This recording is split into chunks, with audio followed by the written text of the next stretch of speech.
Hello, everybody. Welcome to the Summit of Light. I am Natasha Kwashinka, and I specialize in ascension, by which I mean building the light body and clearing density from the body. And what I mainly do is QHHT, which is basically going into a person's Akashic records, and we could go forward in time, backwards in time, help to adjust certain, vibrations, and help to release any densities, to keep it simple. So in the Summit of Light, it is a gathering of minds and hearts from some of the leading figures in spirituality, natural medicine, metaphysics, and conscious living. Healers, thinkers, and change makers from all over the world are coming together to share their vision of the human potential, our collective role in time, and the meaning of life. This summit is sponsored by our friends at the Living in the Heart and Empowered Media Solutions. Before we get into our topic of talking about the cosmos and energy shifts, I'd like to ask you guys these two questions first. And perhaps there's a connection for you to this specifically the topic of astrology. And so the two questions are this: what do you feel is the most important thing in life? And what do you do to bring that into the world? Let's go ahead and ask Alisha Mishell first. Okay, I feel that the most important thing in the world is to remember our uniqueness and our power, and that we're connected as one species, and to restore our DNA and to restore our body temples so that we can house more light, activate the Merkaba, as you said, the spirit light body, and transform and bring heaven on earth right now. It's time. So it's like the most urgent thing there is to me, and I think about it every day and have since I was about 22. So Beautiful. yeah, and yeah. Beautiful. How about you, Sarah? Sarah Darville?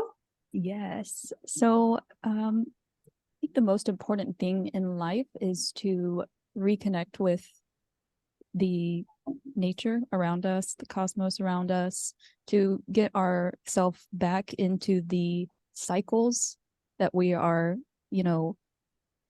from the beginning of time experiencing, as opposed to this kind of idea that we're continuing to progress and continuing to get better. It's cyclical. And so, yeah, I think that that's the most important thing in life to realize. And so that's why I work with astrology, to reconnect people with the natural cycles that have occurred since the beginning of time. I love it. Awesome. And how about you, Lina? Lina del Pilar? I think the most important thing, at least in my life, is like both of these beautiful ladies said, to reconnect with ourselves, and especially because I specialize in medicine and energy healing, to reconnect with that, like with our bodies, to learn to listen and to learn to just be quiet and actually like be present. I think that's the most important thing, because we're always caught up in the past or the future, where like the present is such a beautiful place. And I think that's the most important thing for me personally, and that's what I strive to do every day, and at least to share that with the world as well, to share that that there is a gift in being here and listening to our bodies and ourselves. Absolutely. I agree. And for me, the most important thing to me is similar to kind of reconnect with yourself, with the true reality, the true essence of who we are. And the way I feel that is done is through clearing the layers that we've built up over our lifetime, and perhaps lifetimes, and perhaps from our ancestral lines as well. I feel like everybody does need to do their shadow work. This is how the densities are cleared out. And when you clear out the densities, you are then able to connect to your heart, which connecting to the heart is connecting to your compass. Mm-hmm. Like, who's supposed to lead you? It shouldn't be, anybody out there. The person to lead you should be yourself. And when you clear out that density, it can be very, very beautiful, where you're connected to yourself, to the cosmos, and just clear the density. The more you clear out, the more it will be as above, so below. You'll be able to kind of see what's out there, what's in there is the same, just the connection overall. And how do I bring it out into the world? I offer to individuals clearing sessions through my QHHT, and I also have a channel on Telegram, which is a Schumann resonance channel, which more so is like an ascension guidance kind of channel, and just like little things to help people reconnect to themselves, to help people direct them towards clearing. That's all I want in the world. I want people to reconnect to themselves. So let's move on. And I would like to hear a brief summary from you guys about yourself, about what you do and how people can find you. And yeah, so let's go ahead and start with Sarah. Sarah, would you tell us about yourself and how people can find you and whatever else comes to mind? Yeah, thank you. Yeah, so I am an astrologer. I work with Tan Astrology. So if anybody's interested on searching for Tan Astrology, she's got a YouTube channel as well. I also do a lot of work with philosophy. So I've been following the work of Dr. John Vervaeke. And so I do a lot of dialogos, as he refers to it, which is conversations around particularly philosophy. And so we're reviewing his series called Awakening from the Meaning Crisis, and we simply called our series Practicing Awakening from the Meaning Crisis. And so in that is an endeavor to kind of find out why, things seem like they're so crazy. And it's really us disconnecting from this search for the self. And so we go into things like Socrates, Buddha, and we'll continue on through the rest of its series. So that's kind of one of my most important projects. I'm also working with Tan Astrology on another project that we're developing as a group. So hopefully we'll be soon holding containers and bringing people in to discuss their human design, gene keys, and astrology. So these are things that I practice. On my own, I practice Hellenistic astrology. I studied with Nightlight Astrology.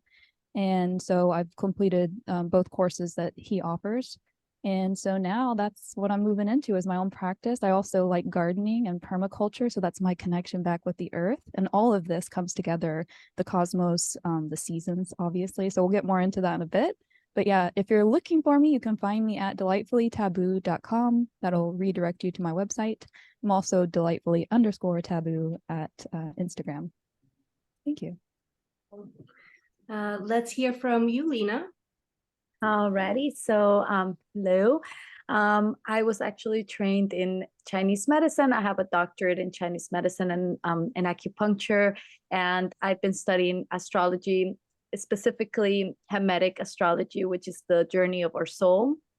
More than I learned a lot of the aspects of astrology as I went with different people, different teachers, but that was really my foundation was more of the journey of the soul and astrology. And I got really inspired by the stars and I became really fascinated with it, and it kind of led me here to be in this place. But also I was trained in radiesthesia, which is the healing with the pendulum.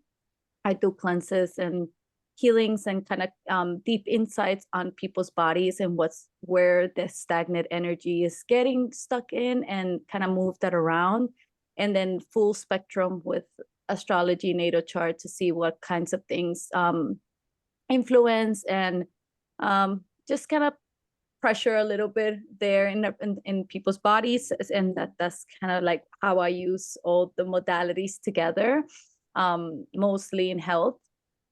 You can find me at pillaroflighthealing.com, and I'm also in pretty much every platform, Pillar of Light that healing, and TikTok, Instagram, and YouTube.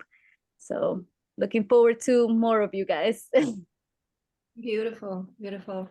So I do several things. I could be found on linktree.com/Natasha Kwashenka, and there you could see all of my offerings. Again, my main one is QHHT. I also offer one-on-one ascension guidance for those just that are a little lost and just want to understand what's going on. But I have a feeling those that are into astrology probably are okay.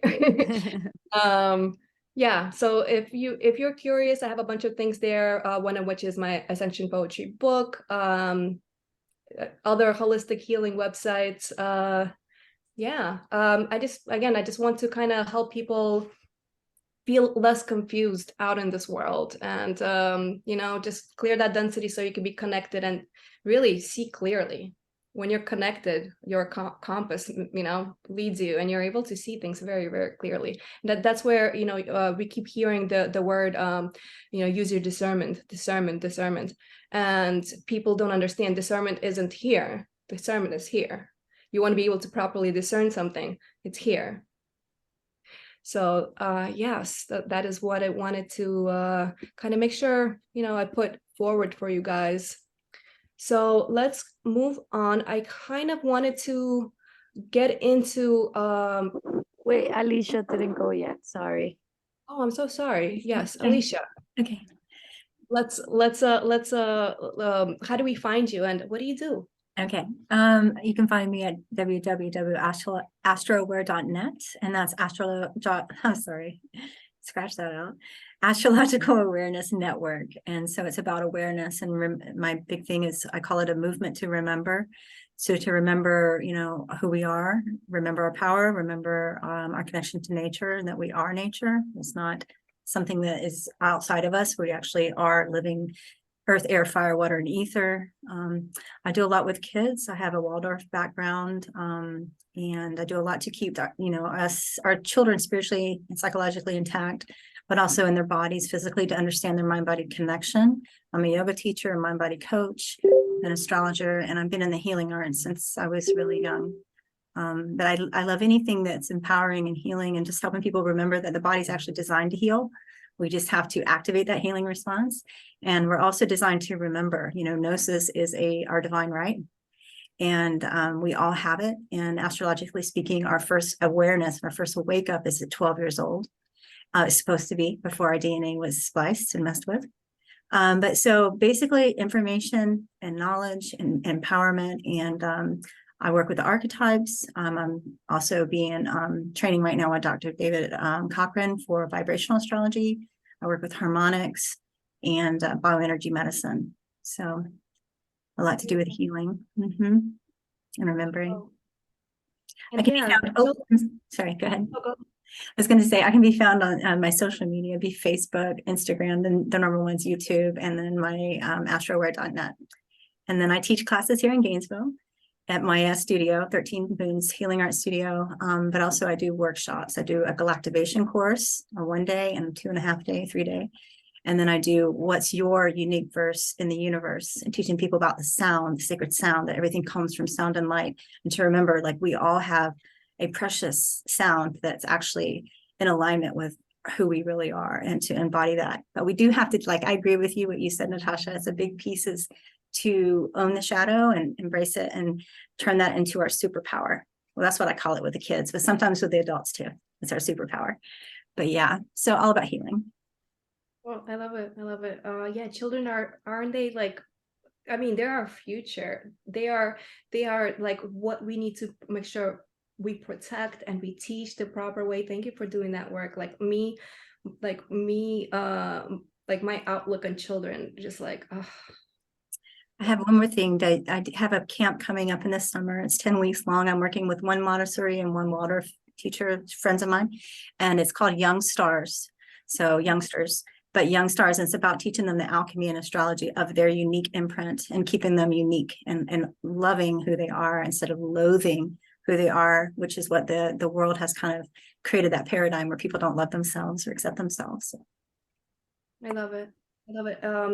Many years ago, what came up to mind for me when it comes to how to change the world, it seemed very logical to me. Start with the children, go into the schools and teach them about love. I mean, this is before I started doing this work deeply, that I would just teach the children self-love, whatever, just the real reality. Now what's going on, you're not good enough, and you're not good enough is is taught basically. But yeah, start with the children.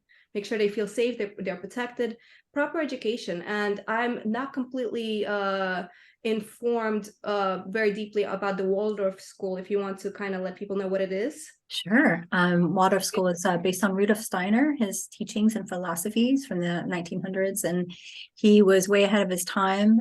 We do permaculture with the kids, biodynamic gardening, sculpture, like astronomy, like it's very full holistic education. And it's all about the natural biorhythms. We don't let our kids watch. My daughter also went there until she was in 8th grade. We don't let them watch TV until they're like 7 or 8 years old because of the programming and the subconscious. There's just a lot. We teach them about food, and we plant seeds, and we have a garden, and we have chickens, and so they understand like the cycle of life on like a hands-on application. But Rudolf Steiner is an amazing genius. If you guys haven't researched him, you always. He's literally I have 3 favorite people. He's one of them. Okay. Yeah. Look at my laptop. I'll show you exactly what I've got. Yeah. No, he's definitely one of my favorites. Oh, wow. I have one of his books holding up my laptop right now. That is I awesome. I love him. Guys, everybody, I highly recommend look into his work. He's done so much for humanity. So much. I'm so into in anthroposophy. I'm sure you're familiar. I'm so big on it. Like that's my school of thought when it comes to the evolution of humanity. Yeah. Love and adore him. What is it called? The garden technique? The permaculture or the biodynamic gardening? Yes. Biodynamic gardening. Yeah. Like he's just, there's so many things that he kind of brought into the world that everybody uses but has no idea that it came from him. Yeah. Amazing. Yeah. I love him. You're in a knower.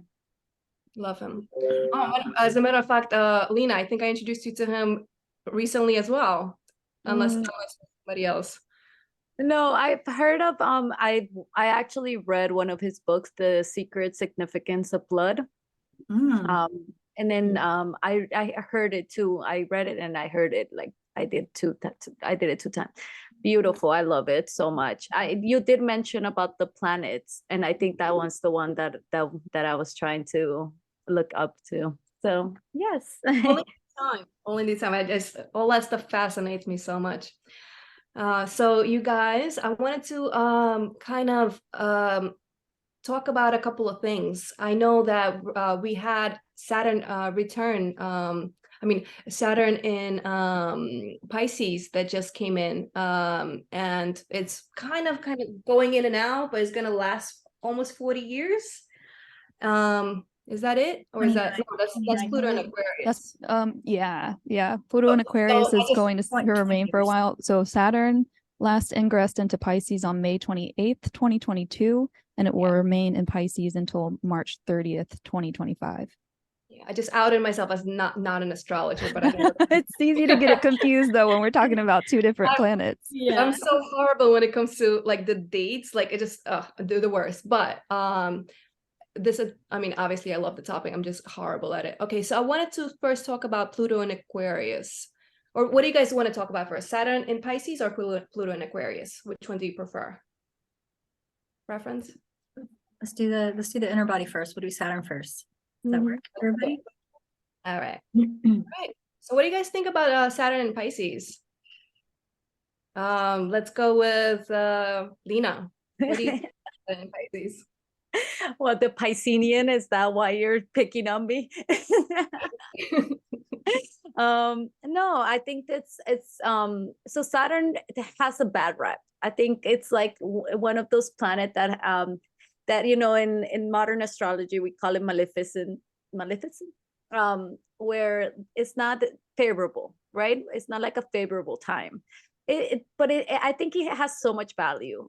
It's also Chronos. Saturn is also Chronos, meaning time, and it has to do with delays. It has to do with like us paying attention, right? And being in Pisces, it has to do a lot with our spiritual work, right? Pisces rules the 12th house of psychology, of inner work, of all these things that are very deep in our subconscious, right? So a lot of things end up coming up around this times, a lot of delays in this kind of field, maybe a lot of like at least I have felt a lot more pushback in my thought patterns. Like I would have like and I don't have Saturn in Pisces, but I just can feel the energy being more tense and more kind of like harder for me to articulate what I'm trying to feel. Like I felt so good like before, and then now I just feel like I can't articulate the best. But I think it does have to do with cycles of achievement as well. So all the things that we have reaped through the cycles of Saturn. So like Saturn is 20 years, right? So it goes through all the signs in 20 years. So what have you done in the last 20 years? Right? I'm sorry. 29 years. Mm-hmm.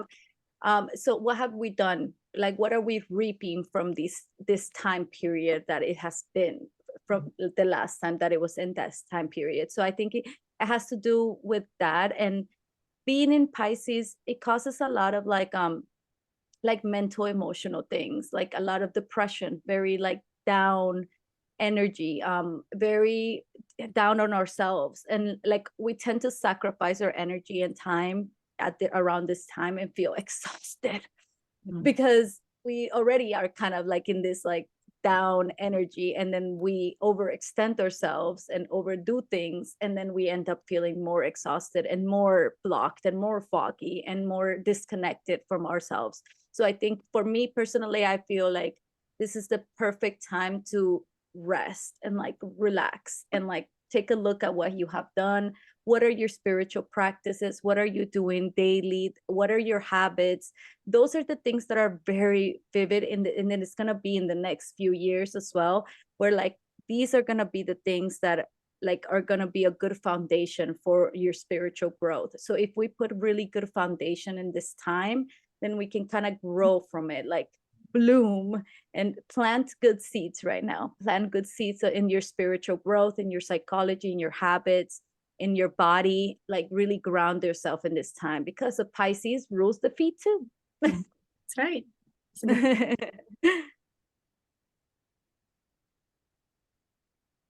Oh, we don't hear you. Sorry. Alisha, what do you have to say about this energy? Yeah, I agree with everything Lina said. And Saturn is the 29.5-year cycle.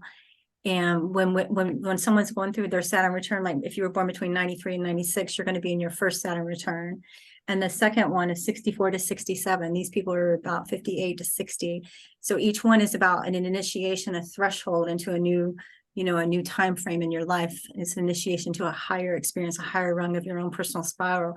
That's why Yeshua, he was 30. He became Christ at 30. It takes Saturn, 2.5 years to get through each of the houses. So we have the fields of experience with each of the houses in our matrix as a human, right? And then when we turn 30, it's like a boom, it's a catapult into a new life. You really are an adult at 30. We say 18 in America, we say 21. But esoterically speaking, astrologically speaking, it's 30, and for good reason. And it's the material plane. Saturn's structure, it represents systems. So when it comes full around to its place when we're 30 years old, 29.5 and 30, we get tested. There's karma, there's task, there's, like she was saying, with time, and like, how do we spend our time? How we invested in ourselves enough? Do we have have we not mastered the material plane? Not quite yet, but this is when we really get tested around physical life, money, job, these types of things. So, sorry, my phone was ringing. But Saturn in Pisces is really, I'm excited about it, because one of the things that I can see, because it's all about archetypes, right? And the energy in the quantum field. So when these planetary forces change, they actually imbue the quantum field, and then we embody it. And we either react or we respond, depending on our awareness. So we have an opportunity, especially as astrologers, and we get to teach people, hey, check this out. Here's the weather. This is what's happening. This is how you can actually respond with clarity, with attention, with intention, right? Because you have the information, you have the data, you have the intel. But Saturn is structure, Pisces is water. So we're going to be seeing a lot around structured water. We're going to understand how to clean the water. We're going to be cleaning the oceans, thank God. We're going to be spiritualizing matter. We're going to be materializing spirit. We're going to be grounding our contemplation and our meditation. I just see so many wonderful things with this energy. Now, of course, there's spectrum on this dimension. On the third dimension, we have the polarity. So the polarity, can be the side of Saturn and Pisces. And I do have a few clients that have this. It can be morose. There can be paranoia, there can be isolation, there can be sadness, or is it with their spirits tend to withdraw and not feel, like Lina was saying, it's the 12th house. It represents all of the signs. It represents the collective and the deep unconscious. So sometimes when people have Saturn, which can bring heaviness into our lives or restriction, it brings like a deep morose and a sadness and a tendency to isolate. So the people that are going through their Saturn return right now, you'll see like how that's manifesting for them, But anyway, yeah, there's always both sides of the spectrum on this dimension. But with awareness and intention and clarity, man, I'm excited what we can do with this energy, energetically speaking, for the collective. Beautiful. I feel you guys on that. So it's funny you mentioned structured water. I'm not sure if I told you guys last time when we met up. I was intuitively guided to create a podcast episode about structured water. When was it? Recently, last week, I think it was. Yeah, I heard it. Like it was like last week. Yes. So around this time that the Saturn went into Pisces. No, it was like 3 weeks ago. No, yeah. It came out last week, but it's fairly afterwards. It's like we are in the period. When did it start? The 7th. The 7th. 7th. But yeah, like a couple of weeks later, I was inspired to create. It's called my podcast episode is called what is it? Structured water, salt and consciousness. Kind of salt. Mm-hmm. Okay, so the name of the podcast is called Greetings Earth Family. It's on season 3, I think it's episode 7. So it's a relationship between consciousness, structured water, and salt, and kind of the connection between those things. I even mentioned if anybody's familiar with Tartaria, and like it's just like it's this whole thing, just kind of like I got this info and I was like, holy crap. So I recorded, I was like, maybe it'll do something for somebody. So I thought that was fantastic. Oh, and a week before that, randomly I was inspired to buy those rings that structure water. And because I myself am not much of an astrologer, like I don't follow completely, like as some of you guys do. It was kind of random. Like I needed to structure my water all of a sudden about a week after this transit. Like, what are the chances? So weird. So Sarah, I want to ask you, how do you feel about this transit, this energy, Saturn and Pisces? I just want to comment on what you just said. It's that the archetypes arise that way. That's exactly what it is. It all comes down to, we were going to kind of mention too about what astrology actually is. It's just us syncing up with the cycles that are already naturally happening. So you can, like we're saying, 29 and a half years for Saturn to return to the same spot in the sky. That's predictable. Same with any of the planets, Pluto returning to the same place in the sky is very predictable. So if you set your watch to that watch, just like using quartz and how it vibrates at that, exact frequency. So it's the same thing, attuning yourself to the cycles of nature. And the way that you do this is to every day wake up and look at the transits. Or some people are intuitive, like it is in the case with you, where you can just sense it. And then these messages come in, and it may not be a case where you can, identify it unless an astrologer tells you what the themes are. And then you're like, oh, wow, epiphany, yeah, that actually did happen to me. So you notice the patterns only when you know that they're there. It's just like when you're driving down the road and there's a whole bunch of trees on the side and you don't know any of the trees distinctive from one another. You don't know any of the names of those trees, and you don't know that their leaves make them, look different. And that would be a different species, and you could identify it. If you don't know, you're just like trees. And the same thing is true with people in time. Time's just going by, and I only have so much of it. And with astrology, it opens you up. That perspective, it's like, wow, it takes Pluto 250 years to return to the same place in the sky. Okay, I'm not here permanently. So anyway, just yeah, the archetypes will arise in your life, and it takes somebody maybe to identify it, but these things are happening whether you know it or not. So yeah, we've been mentioning some of the themes here, and so one of them, and again, agree with everything from before, I was noticing the word boundaries being used, and with Saturn, it's a boundary between the heavens, so beyond our solar system, and the solar system that was known to the Hellenistic astrologers at the time. And so the type of astrology that I do only works with the inner planets. Saturn is kind of their last planet. So that's kind of the demarcation. It's, everything beyond this is unknown to us. But Saturn's got this interesting thing where he's got 1 foot in the 1 foot in the abyss and 1 foot in what we already know. And so this is, a theme that's of Aquarius, which we'll get into when we talk about Pluto. But some of the themes that I have here are boundaries and limitations. That's always going to be Saturn. As somebody that just completed their Saturn return, whoo, I made it.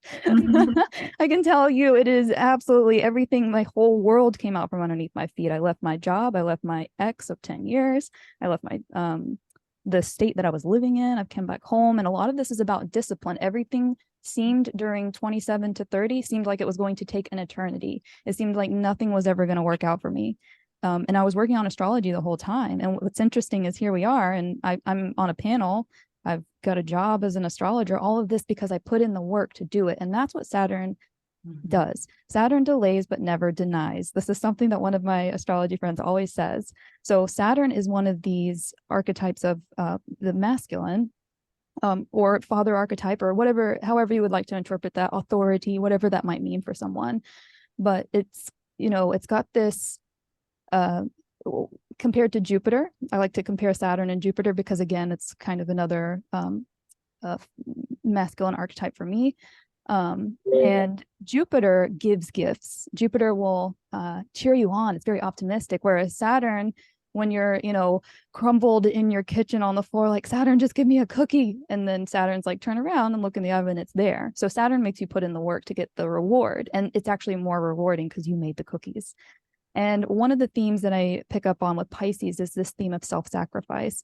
So self-sacrifice and discipline together with the collective consciousness. There are a lot of things that I was looking up in the history, because that's something that I'm really interested in, obviously with Hellenistic astrology too. But some of the things that I found were things like Alcoholics Anonymous was created during this time. And so Pisces often gets this kind of reputation with like wanting to dissociate or kind of go off and not be a part of this world anymore. Because honestly, Pisces is ready for the next thing. Pisces is the last sign of the zodiac, so it's ready to move into Aries. And so, yeah, that was interesting to find out.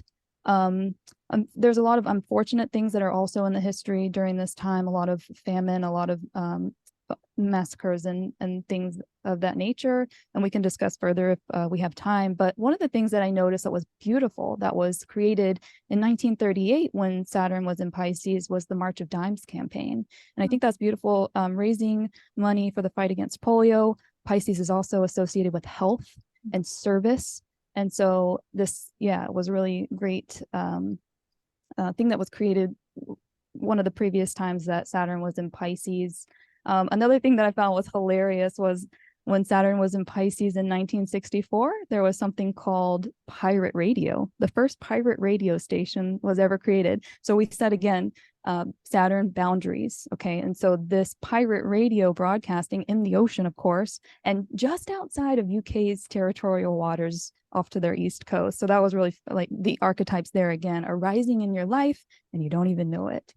So yeah, and we can go into I got history, all kinds of history. So we can go into more of that, but yeah, we'll move it on. Can I add one thing to that? Oh, sorry. Yeah, Alisha. No, that was great. That was great. It's also with LSD and Timothy Leary, and that was also during the last Saturn Pisces cycle.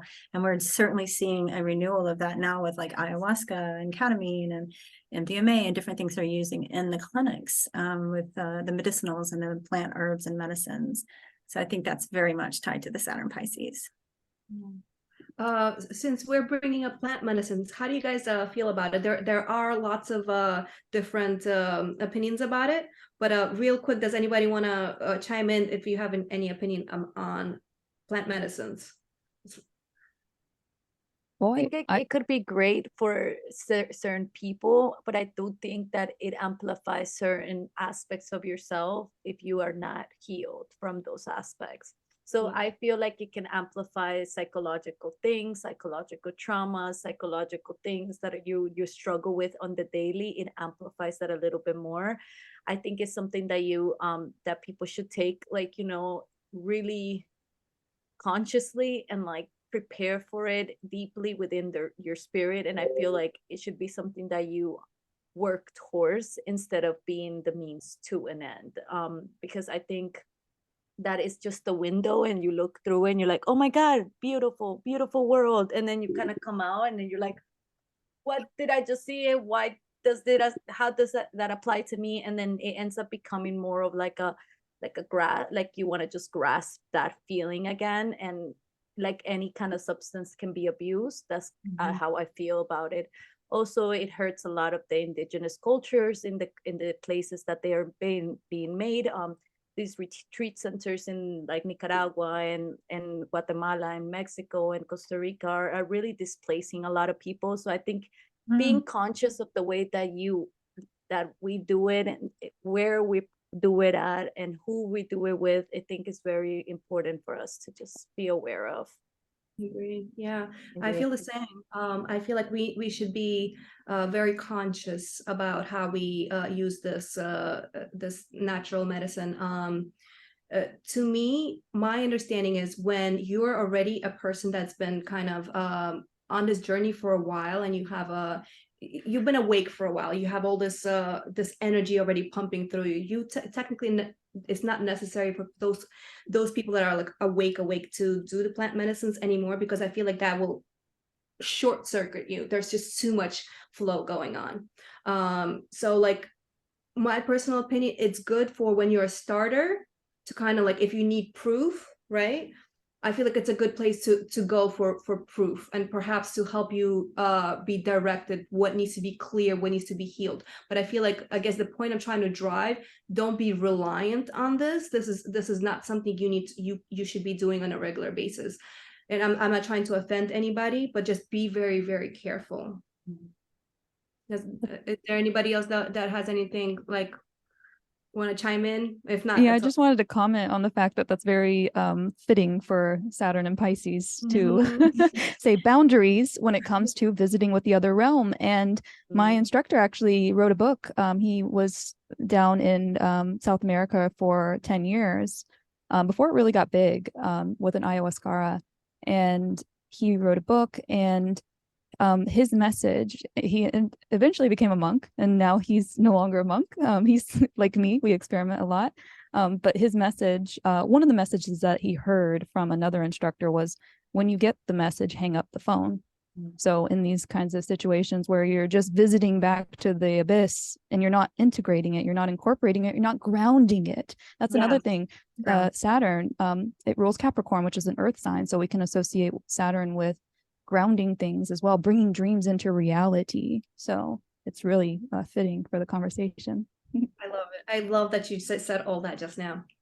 And then I had just like a few little things that I wanted to add to the conversation of Saturn in Pisces before we moved on, which I thought it was really interesting, and I had written down and I forgot to like mention. But when you mentioned about the water, I have written transmutation, because transmutation, that energy, you transmuting that energy, that sacral energy into yourself, is that kind of like Christic, right? Like that Piscean energy flow that you want to explore, because that's what's going to give you the energy, have the flow to connect with other places. And then I had quality over quantity. So definitely a very important time to be more of a quality time instead of a quantity time. I have noticed it just in my personal life, a lot of like social things coming up, and a lot of things with a lot of people, and a lot of like just socially. And then I started realizing that it was just like exhausting. So I thought, I'm like, this is a very important time to kind of like narrow down what is important. Where do you need to put your energy and your like savings into? And then another thing was the dreams and meditation are so important at this time because of the Piscean energy, because we're kind of like closer to that beyond, right? Like that energy of like, okay, this is the last step before we kind of come back into this. Then we're really connected to that divine source and that divine power that can really tell us a lot of things about ourselves. And then just the dreams aspect is super important. So dream journaling around this time, oh my God, especially if you have like one of those like Saturn in one of those houses, like the 8th house, the 12th house, the 9th house, like those are going to be really powerful. 3rd house, you know. How about you, Alisha? Did you have anything to add to that? I definitely agree with everything you guys said, and I thought it was very appropriate with Saturn that you have to work for it, and a lot of people want to take the shortcut, and that time that's also associated a lot with Jupiter. It's just really expansive and just just go for it. But the Saturn is the boundaries and the rings for contemplation in Pisces, and not to overdo. It keeps us, it's the taskmaster, it keeps us from overdoing and overextending ourselves. So I think that for some people, like Lina was saying, some people it can cause psychosis, if they're not ready, or if they're too young and their frontal lobe isn't developed, it can stunt their psychological and emotional spiritual growth. So there's a lot of factors involved. I feel like there should be some regulation. I appreciate what you said, Lina, about Nicaragua and the lands there, and that hasn't occurred to me that maybe they're being exploited, or there's probably more information that we need to know about that, So I thought it was an important point, but yeah. It's true. So since we're on the topic of Saturn, you guys, I figured, hey, why not bring in the subject of Saturn return, even though we briefly had mentioned it with Sarah. So that's actually when I started technically paying attention to Saturn return. Mine was, I guess 10 years ago, around, I'm 39, almost 40 now. So yeah, when I realized what is going on, during my first Saturn return, I was like, what is going on? So I looked into it, I was like, okay, this makes such sense. I'm not one of those people, I just need to kind of, how do I put this? Let's just say that yeah, when I read about like my specific type, and it's like, how is this so specific? Like, it's annoying. What do you guys have to say about the Saturn return? To expand a little further, but like in a brief fashion. What do you guys what do you guys think? Let's go with you, Sarah. Did you want to go any further into what you were saying earlier? Yeah, I can just expand a little bit on the restriction that Saturn put on me and the whole world, actually, because my Saturn return coincided with this pandemic. And so the square between Uranus and Saturn was this restriction versus freedom question. And that was the reason that I had left my ex. It was also the reason that I left the corporate world. I did not want people to be able to tell me what I could and could not say. And so that was a big deal to me. But then I was also stifled in, I applied for several universities that I wanted to attend, couldn't get in. I applied for positions abroad, didn't get them.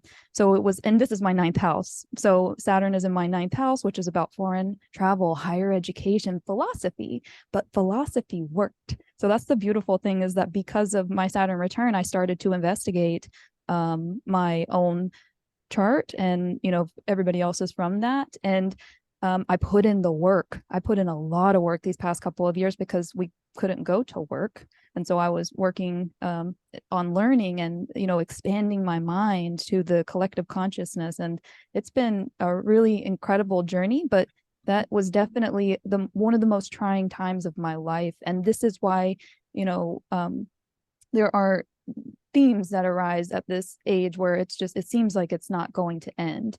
So that's the thing, is like when you hit 27, just breathe through it, because 27 to 30 is going to be hard. It's going to be hard, and don't give up. You're going to get through it. Trust me, because I just did.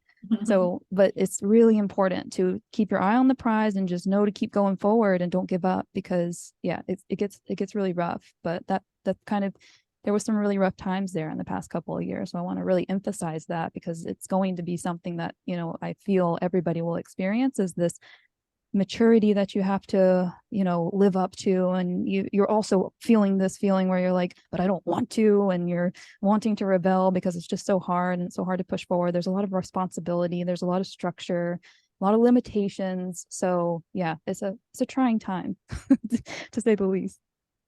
Yeah, a lot of taking, like, realizing we have to take a responsibility for our lives. So yeah, it's like around 3 years, from like 27 to 30-ish. And I'd like to also point out to people, we don't only get one Saturn return, but it's every about 29, 30 years. So when you're around 59, it happens again. Another 29 years later, happens again. Just more learning, more wisening up. Really, it's not, there's the positive side. Yeah.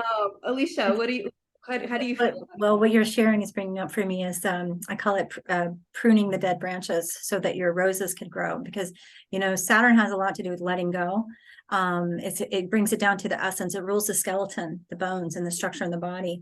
And so it can bring things down to its bare bones between 27 and 30, that you have to let go of relationships that have outworn their time, or jobs, habit patterns, you know, thought forms, things that are holding us back from, you know, growing into a beautiful rose. We got to prune away the dead branches, and letting go. At least for me, I remember that was like a really big part. I had a hard time accepting, you know, what I needed to let go of. And I realized later that was the main thing, because it has to do with the essence. Saturn brings it, takes anything as superfluous away. What's the essence? What's important? What's crucial? Everything else kind of falls to the wayside. If you can accept that and not fight it, it makes it a lot easier.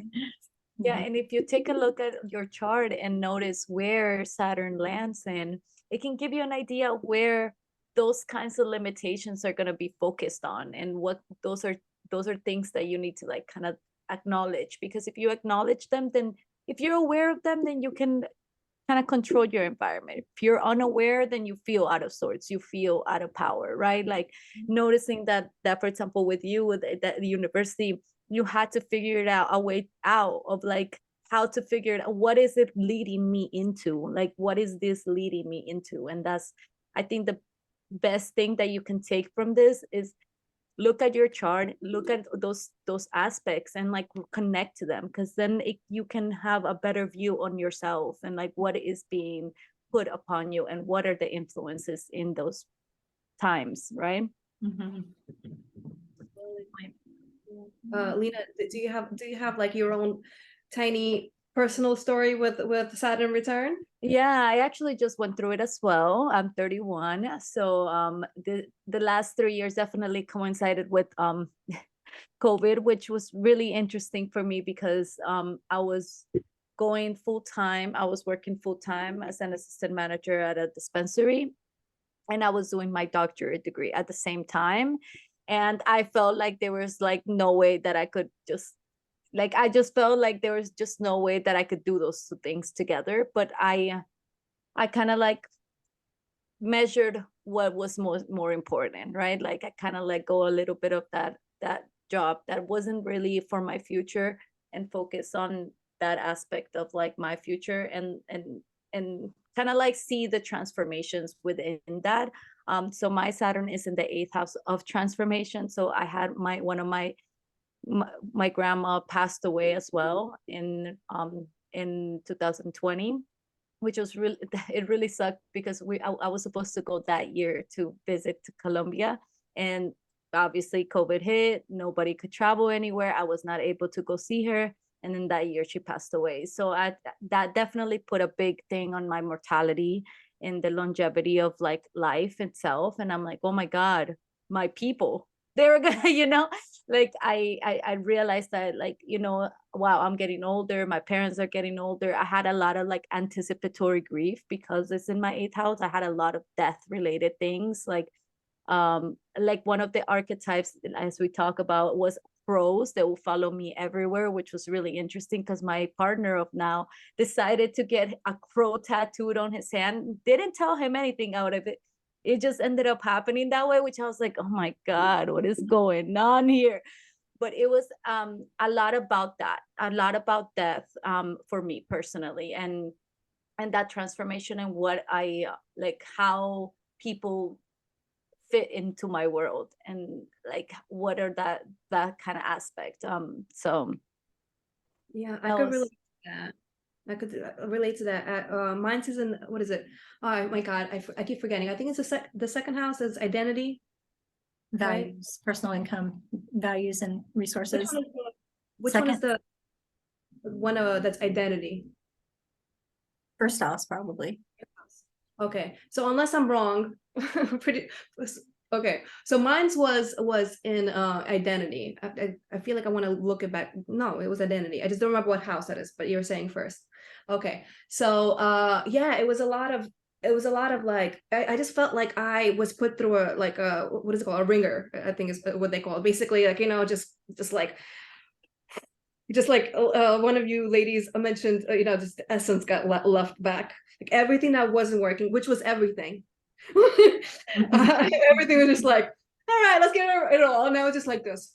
At the time I was smoking cigarettes, so like at least I had my cigarettes. You know, it was I mean, wow. Yeah, I had to let go of everything. Part of it was basically my official, like, even though technically I had like a Kundalini awakening at 16, I wasn't awake yet. It was just like the energy rushed through. I was very, very dense. Therefore, I was very aware of all the negatives and all the density, to kind of put it simply. But around the Saturn return, I was basically realizing there's more to our world than just the physical, you know, and little by little I started understanding, you know, the world, and more so myself.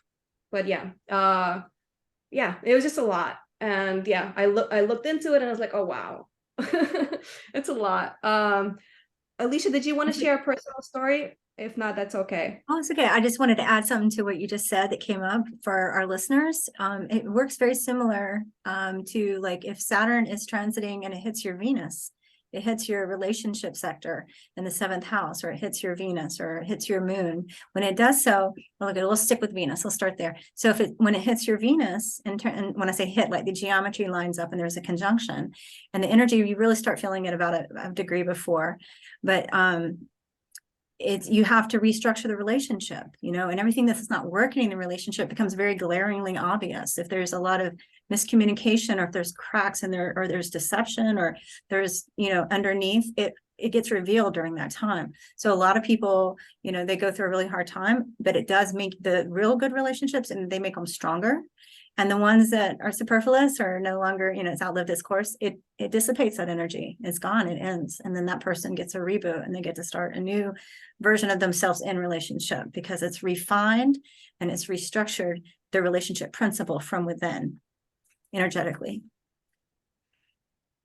So, and also with the moon, if we said the moon, a lot of people will move, or it's connected to their emotions, or their mother, or sometimes, you know, or their sisters, you know, women in general. So it just depends on the archetype and the energy. But when those come together, transits are awesome. I don't know what you guys think about transits, but when you understand transits, Yeah. it is phenomenal. I mean, that's what I opened up to. I became an astrologer also when I was in my Saturn return, you guys. And I was in Sedona, I was 29. I opened up to astrology when I was 22. And so it's just been a learning process. But then when the transits came in, I was like, wow, and there's always more to learn. And now I'm learning vibrational astrology and harmonics. And it's just, it's so vast, and it's so fun, and it's so awesome to be talking about it today with you all. Yeah. That was something I wanted to mention too, because you were saying when the geometry lines up in a conjunction, and then of course there's square aspects where these are two planets that have the same goal in mind, but they're going to work two different ways to get it, and they're going to keep brawling with each other for it. Or oppositions where no, they don't want the same thing at all. So when Saturn's opposing your Venus, you know, a whole different thing. So this is why it's so cool when you go to get a reading, because yeah, we can start to take all that apart and really see where opportunities are, and see where there's might be some conflicts coming up. Absolutely. Power struggles or tension fields. Yeah, absolutely. So it's never ending. Definitely. Astrology is a language that is never ending. And whenever you feel like you know it all, you're like, oh, well, this other astrology that I want to learn. I'm like, but for this time period, I wanted to say also that, like, it has Neptune is also in Pisces, which I thought it was really cool, because Saturn being in Pisces and Neptune, which is the ruler, being in Pisces as well, it gives a lot of like that dreamy vibes. Good time for like thinking about what do you want in your future, right? Because even though it is limited, it's a good time to plant, like what I was mentioning, like planting those seeds. But also we see a lot of like systems and people that were idolized fall back down, and a lot of those kinds of things that are not working anymore. And I thought it was really interesting. For example, right now the fall of the Kardashians, like nobody, like everybody's like, no more of these girls, no more of these things. And I'm like, wow, so interesting. Which was once idolized is no longer, because they don't align with the values that we have as a collective anymore. So we start acknowledging those kinds of things. Like right now, the French Revolution that's happening times two, all these things are obviously, they have to do with Pluto, which we'll get into it for a little bit, but it has to do also with this, like making sure that these systems that are not longer working just fall down, and especially religious and spiritual beliefs and like values, morals, and ethics.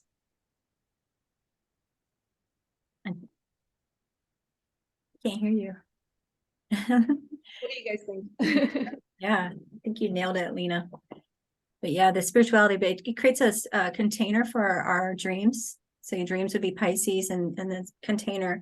So container is just like an alchemy, right? Like we need the structure, and we need the earth to contain the water, or else there's no boundaries. Water needs earth, and earth needs water, because the earth becomes too bitter. It becomes too brittle. I mean, well, bitter in the astrological sense, but it becomes brittle, and it breaks apart. So just like fire and air need each other alchemically. So these things work together. And there's something else you said that I wanted to touch base on, and I forgot. Sorry. Maybe if I hop in, then it will come back to you, because some of the themes that I was hearing that were really interesting from the astrology podcast was bank liquidity drying up. So, so because Saturn is this drying planet, when I describe Saturn, it's old, cold, and dry, like dusty, antique, and so, yeah, it's a drying planet. It soaks up all that liquidity, and so our, the economy is looking a little funny. And also Pluto has something to do with that, because he's moving out of the 8th house of particularly the US. But so that was one of the things. And yeah, I mean, this is the thing, we could go on for so long too, but I love that that container and containing the water. That's a really beautiful way of putting it, because yeah, Saturn creates those boundaries, and then you've got that dreamy Piscean energy in that. So yeah, it reminds me of like the Harry Potter, when you look into like the thing and then you can go inside and look at the memories. That's exactly how it feels, like the Pisces, like the visions, the dreaminess. But one of the to finish it off, I guess, in my thing, is that Saturn is I achieve. It's not delays, is I achieve, because it is putting that work. It is what we spoke about. It is about achieving something and about creating foundations. So don't get like misleaded, right? Like the audience, don't get misleaded into like thinking that it's only about delays, because this is literally the foundation. This is what you're doing that is the most important. What are your habits? What are your things? And then Jupiter is I grow. So that goes back into that aspect of I achieve it, and then Jupiter grows it. Oh, sad. Beautiful. So you guys, let's talk about Pluto and Aquarius, which that is on a range of about 20 years or so. That just started March 23rd. Kind of does its weird thing. If you guys want to get into it, it's up to you. But then it finishes off on March 8th, 2043. So we're here for a bit. So let's go ahead and Alisha, I would like to hear from you. Okay. Pluto is the principle in the universe that's connected transformation, death, and rebirth. It connects to plutocracy and power on the planet. And it is about what it touches, especially in the beginning. If we were to use the reference point of 2008, when Pluto went into Capricorn, transforming infrastructure was the energy of that in the quantum field. And so we began with the banks and the .com and the real estate and the Bernie Madoff, and it exposes the darkness, whatever constellation is in, whatever principles those represent, exposes the abuse of power. And where people are the situation is out of integrity, it exposes that. So it's a long transit, it's 14 to 20 years. It's a little bit elliptical in its orbit around the sun, cosmic clock, but it is going to really show us both sides of technology and science and AI.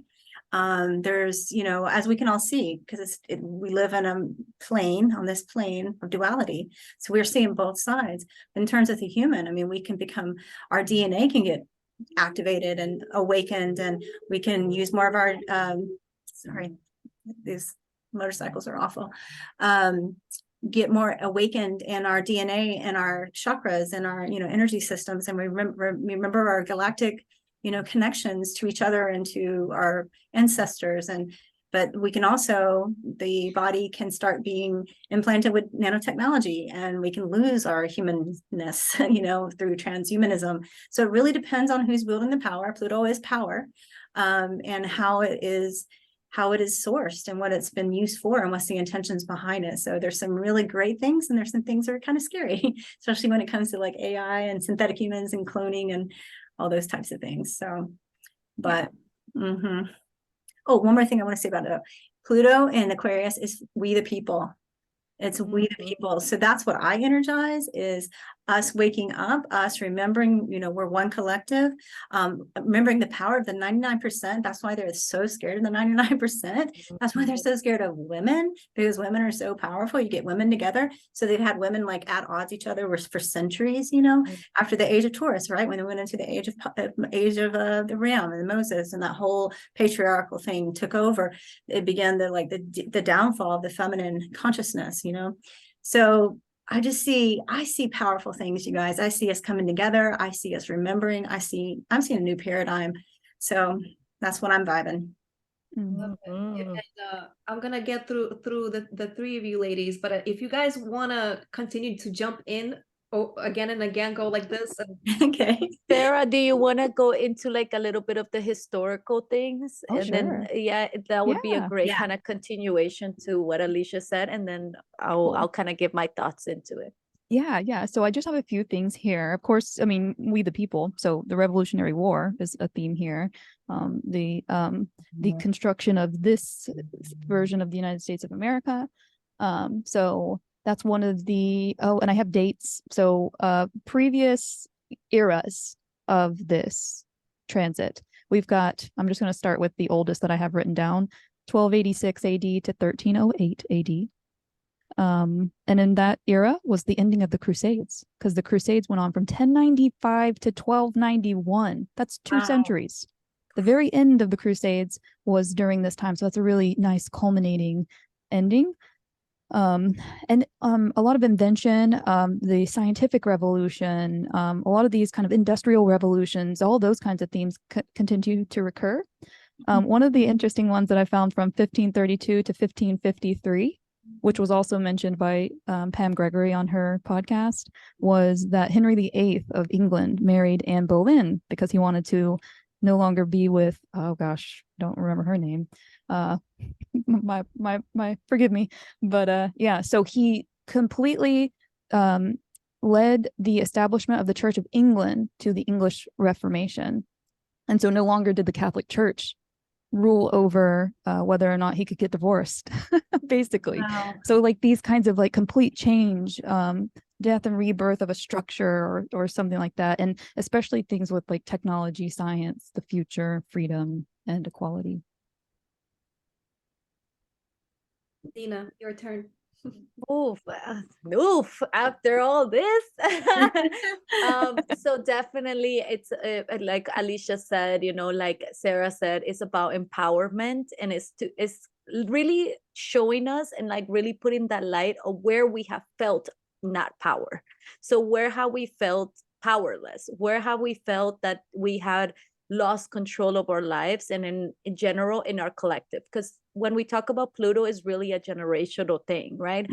So whether it does affect us personally, it affects us more as a collective, and how we can change things and radically like shift things for us to feel that power back to us. Like, right, power to the people. We are the people. Like, right, those words are specifically to that aspect. And then being in Aquarius, which is such a social sign and such a like humanitarian sign. You know, we talked about technology. Yeah, it's gonna be scary. There's gonna be things that they're gonna try to implant us with things, with chips and things, because there is gonna be that power struggle where some of us is getting connected to that subconscious and that collective consciousness, and then some of us is like disconnecting completely. And you see that a lot in society, where like we are here talking about these beautiful things and like these really the cosmic laws of nature. There's another group where they're completely disvaluing this completely, saying that this is woo woo stuff, astrology is nothing. Like, you know, we are going to see a lot of that, like shifting a lot in this time period. And then but because of this, I think there's going to be a huge shift in like just how we treat each other as a community. There's going to be a lot of like community-based people. Like, we're going to now like the way that society is handling things. So a lot more people are going to want to commute and be living together in spaces where they feel free and they feel that they have the power to do so. And we see that now, like where there's a lot more off-grid places, there's a lot more like people living together, creating compounds so they can live together and like work together. And I think that's going to be a big thing for us. And then another, like, obviously it's all about the transformation and what we do like with the whole world. And one of the things that I got like intuitively when we were talking about this is that there's going to be a lot of like shifting where they want to unite us, meaning one government, like agency, like one thing controlling our thing, like one bank controlling our money because the other banks are running out of money. So it's like one thing. They're trying to kind of lead us in this slaughterhouse where like we're gonna be completely controlled, whether it's through crypto. And if we don't do something about this and like we decentralize this aspect, they're gonna have the power to use our money whatever they want, and they can shut it down whenever they want. They can give it to us whenever they want. I mean, we see the BRICS now wanting to do this. They want to go back into gold. Why? Because they have access to it. It's you're in your hands. It's not something that they can just take away from you with a click of a button. And that's, I think, where this Pluto Aquarius energy in that negative, and I mean that really kind of heavy and dense things that we might not want to talk about, but those are going to be things that are going to be control over like our money, because that's what makes us powerful. Like, if we have money, we can commute, we can meet. What if they shut our things? Like, for example, now the ban on TikTok, they want to take away that part of like our freedom of speech and like not communicating the things that we are trying to right now. So we're going to see a lot of these things, the shifts, a lot of these things. But I think if we align ourselves with the right people, I think it's about people. I think it's about community and about social like things. So if we align ourselves with the right types of people, then we can kind of create a good change, because we are the people. We are the people. And I think that's my little sense there. And also being in the 10th house, I mean, it's in the 11th house right now, right?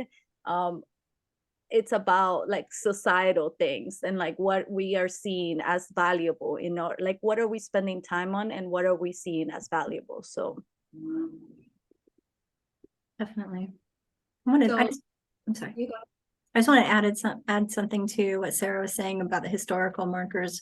One is the Bastille Day in France, when France became a republic, because we have it's when Pluto was squaring the nodal axis, and we have that this summer too. So I think I'm really perceiving, and we all feel it. Everyone's kind of feeling like something big's about to happen. But there's this window that's coming up, you guys, in the summer, in June, July, with Pluto squaring the nodal axis. And it's also in Scorpio and Taurus, which is the financial sectors. But the 1789 one, it was the opposite. It was Scorpio was on the North Node. And so anyway, they were switched. But the point being, even though it's the nodal axis, it's not, it's a what we might call imaginary point, it has power. Midpoints have power.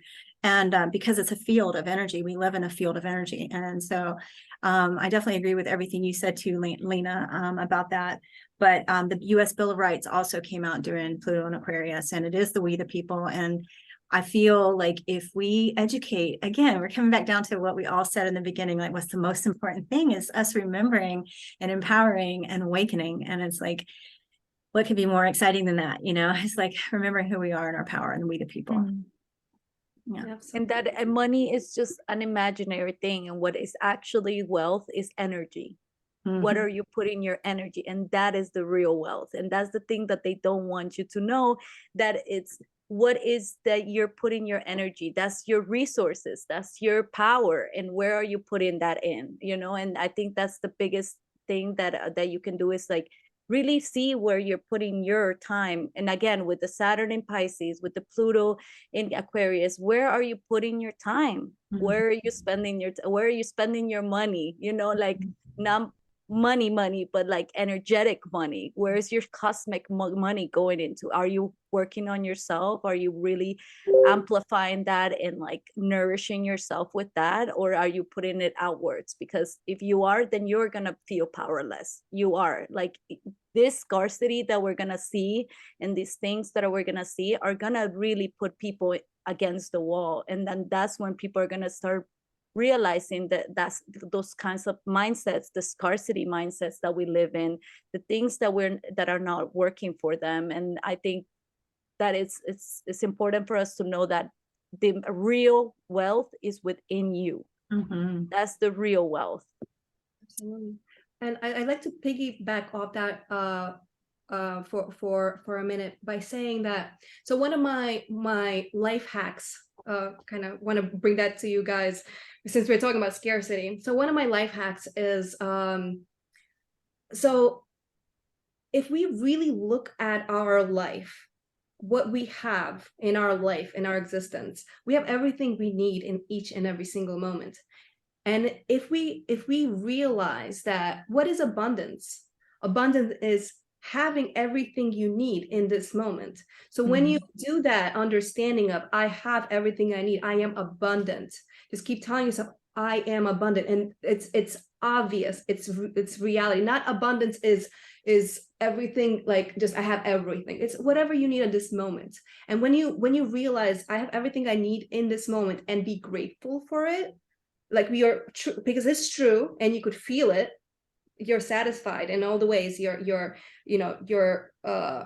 tummy's full, you're warm, you're comfortable, etc., etc. And if you're grateful for that, you're going to attract more of the same. That little life hack. Abundance isn't I have gold coming out of every crevice. That's not abundance. That's hoarding. That's greed.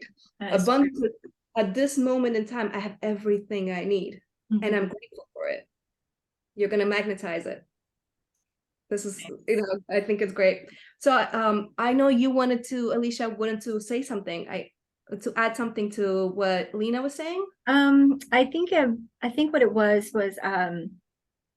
about the energy, when she was talking about the energy, like our energy flows, our inner chi flows where our thoughts go, right? So what we think about, and just like fundamentals, because as Pluto is moving into air is mind, cognition, linear, rational communication. So these are factors, these will also be transformed, the way we communicate. I also see us become more telepathic in terms of as we open. I mean, you guys can probably attest to the fact that we're all becoming, wherever you are on your level, we're all going to the next level as critical mass has those points, right? And hits and awakens throughout, and it ripples throughout our collective unconscious and our collective consciousness.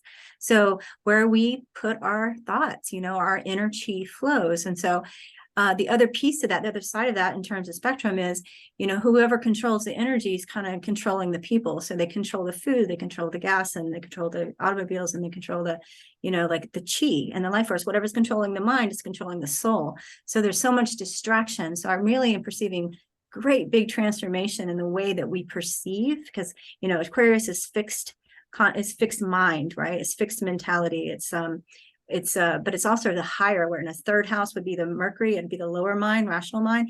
The polarity, the ninth house, that would be the higher mind, the super conscious. It connects us to the soul and to our light, to our Merkaba, our spirit light body. So we're coming from carbon, we're going to spirit, we're going to more light body. So I just see transformation, and that's what I want to focus on.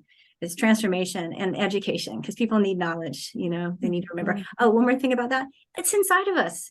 It's all inside of us. Like, it's literally in our DNA. So it's just remembering and activating our DNA and getting back to the fundamentals and like what we eat and our sleep hygiene and how we feed our body temples and how we think, and what do we think about with 60,000 thoughts per day? What are we creating on that thought, on the mental realm, that bandwidth of frequency? What are we building up there? So the knowledge is, we all know in this room, we know that we create what we think about. We become those things, and that's what we're here to do. And so I love what you just shared, Natasha, about that. It's so key, and it's so fundamental. I am abundant. I have everything I need right now, So simple. And I'm so about simplicity. Give me simplicity always. I don't need complication. There's no need for it. I don't need to be fancy. Like that. Yeah, and the pattern recognition is there too. If I see good things, or if I am grateful for what I have, I notice more things that I have. Whereas if I focus on the things that I don't have, then I'm mostly focused on what I want. And so, yeah. Also, I wanted to mention about Pluto here is that it's not a quick transformation. This is evolutionary transformation. It happens very slowly over time. This is a 21-year cycle. So buckle up, whatever house it's in, that's where it's going to be for a while. And, in like we were saying, air sign of Aquarius, so a lot to do with technology or thinking, how we innovate. There's a lot of innovation even in things like medical innovation. And I really appreciate the fact too that we're bringing up the bad side of this too, because nobody wants to talk about that. It might be with the breaking down of social hierarchies, that doesn't come easily. So this is why you kind of prepare for it, you expect it, and then that's the great thing about looking to what you already have, looking to the role that you can fulfill in your communities, because this is Aquarius, the sign of humanitarian. Aquarius wants to innovate. It wants to design, make new things, and be in a collective. And Aquarius defines itself by what it is not. So it can look around its group and say, I'm not that, I'm not that, I'm not that, but I fill this role. And so, yeah, it's really wanting to be a part of the community, serve it from this powerful position. And what keeps coming up for me when we're talking about, governments being in control of our money, all of our resources, is it's already happening. There are social credit systems in this world. So, and, there's a lot of ways that, your access to resources can get cut off, but they can't cut off your communication with you and your neighbors. So my neighbors got chickens, I got collards, we switch, do those kinds of things. Wherever your power can come from, whatever you have that someone else doesn't have, make a connection there. What's beautiful about being a part of so many groups of astrologers is that, we can come together and chat about astrology, but then I go out to my philosophy groups and they are clueless. They have no idea, but they know Carl Jung. And so we can connect on archetypes. So whatever language you can be speaking with different people in these communities, that's what you want to be doing, is finding your power, finding the way that you are different, not the way that you're the same. Don't look for the groups that agree with you. I know that feels safe. That's what we got to get away from, is wanting to be comfortable all the time. We need to experience discomfort. So, because that's our guide. When we feel uncomfortable, that tells us which position or which direction we need to be going in, which is away from whatever it is that's making us feel uncomfortable. So these are the kinds of struggle with power and control over technology, huge revolutions of the collective consciousness, like we're all upgrading, that kind of thing, and just feeling much more liberated because this is Aquarius. So yeah, lots of transformation coming, but don't expect it to just be like, wow, okay, everything's different. No, it's and it sometimes will come with really difficult things, war, famine, massacres, and God forbid, I'm not prophesizing here. That's not what I do as an astrologer. I don't predict things. As an astrologer, I just identify themes that can arise. So I'm not predicting anything here, but it's beautiful to be able to talk about it and to be able to be real about it, because these are things that we need to know in order to be able to be aware from a tactical place. You know, that's why people go through EMT training. That's why people go through any kind of crisis alert training, is because they need to know what to do in crisis. Not let's pretend blissful ignorance, nothing's wrong. You know, somebody's got control of my money, it's fine because I've got, you know, I've got the access when I need it. It's like, we need to take back our power, and power to the people is a beautiful quote for this, because power in Pluto and the people, which is Aquarius. Mm-hmm. Love it. I love what you just said. I have a picture somewhere. Oh, it's on my Instagram actually. I'm holding a sign of power to the people, or we the people, or something along those lines. And it was one of those protests for the you know, here in New York City. And it's like, and I think the shot is like in black and white. I'm wearing like camouflage pants. None of it was meant to be. I wasn't like trying to like, I was there. But yeah, saw the picture. I was like, oh my God, I love it. Absolutely. Well, one more, since you said that, in 1293, which was one of these transits of Pluto and Aquarius, was when English common law, which gave rights to ordinary people. You were talking about the storming of the Bastille. So yes, this idea of revolution that brings down these social hierarchies, or, you know, even just the middle class being built up, you know, that kind of thing. So just, yeah, restructuring to where that power gets redistributed back out to where it belongs, and not offshore on somebody's bank account, you know. But yeah, that what you just said was really important, because it does have a goal and a purpose. Like this aspect is coming in at a specific time for a goal and a purpose. It has gone too long where we have kind of set like steady and not done anything, as the people were like, this is just how it is. They take away this and they do this, and we're just kind of sitting back and just idly watching. But right now it's kind of like, oh no, there's a goal, there's a purpose. And I think that our generation is specifically, like our generations have come for that, like that kind of like shift of like, there's something awfully wrong here. Like, I don't know how you guys been doing this for so long, like where you don't even pay attention. But obviously it does have a goal in mind. And I think that's very important for us to know that, like, even though we might not be the people that get to experience the bliss from the transit, we are the people that make that change. And it's so important that to be those things that you want to see in the world, right? Like, we're gonna be alive long enough to enjoy it. We'll be older, but we'll still get to enjoy it. It was really interesting because at the beginning of this year I was wearing this kind of like a Chinese zodiac shirt. It was like the tiger, and I went to CVS and I was buying some stuff, and some Asian lady, she goes, hey, like, I love your shirt. And I was like, thank you. And she goes, do you know what year this year is? And I was like, actually, I don't. I actually haven't looked into it. And she goes, well, in February, because this was in January, she goes, in February, we're entering the year of the rabbit. And then I was like, yeah. And I'm like, oh, do you know something about it that I don't? Like, can you tell me? She goes, a lot of people are going to go starving. And then I was like, oh my God, why do you got to tell me like that?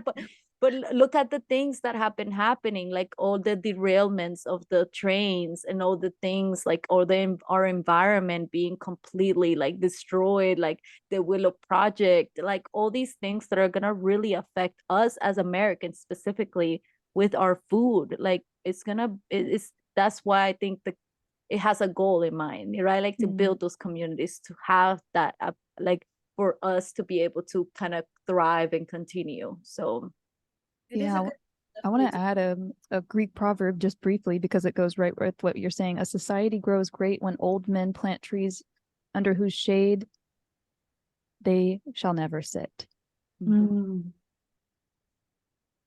Yeah. That's like the Native Americans with the 7 generations. 7 generations. Yep. So I remember what I was going to say earlier about what you were saying.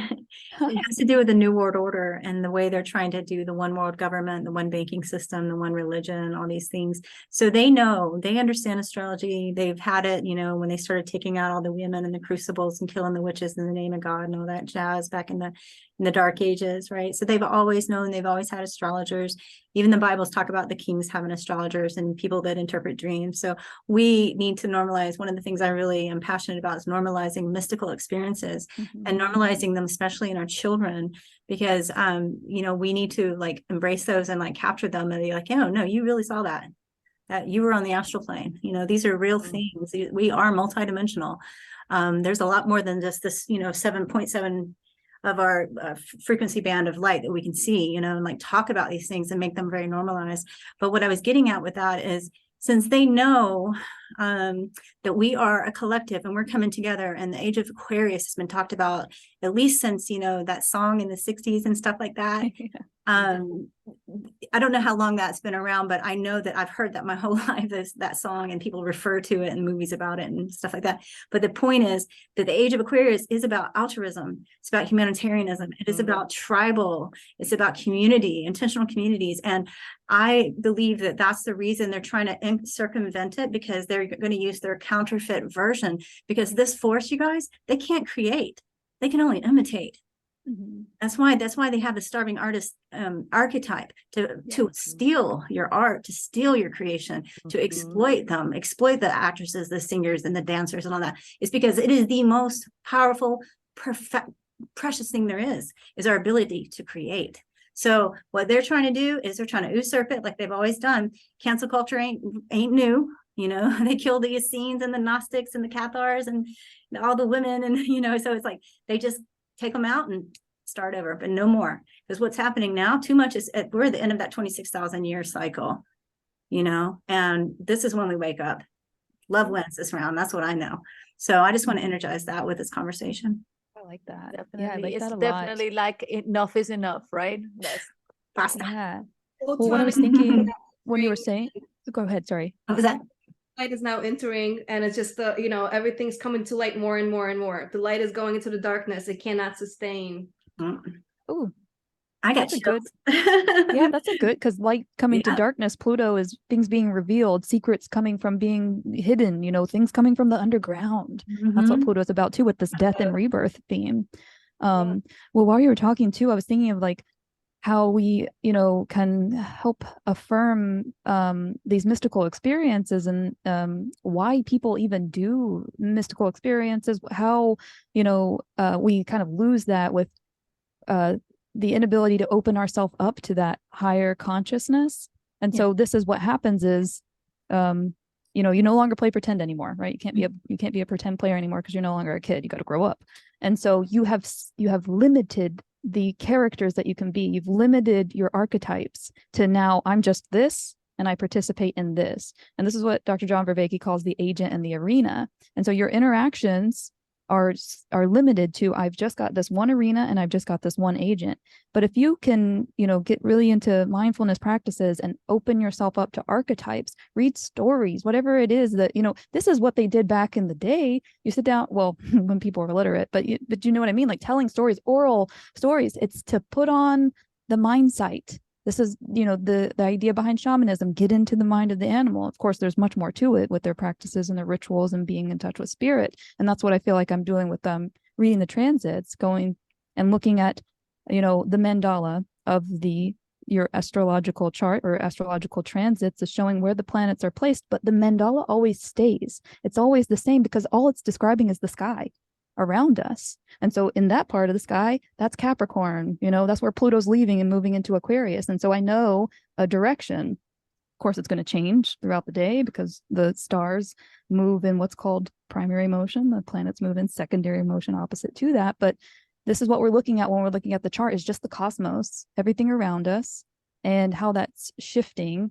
And again, the cosmos remains. It just moves and reorients, and planets move into different aspects with one another. And so we experience it in different ways as far as energetics are concerned.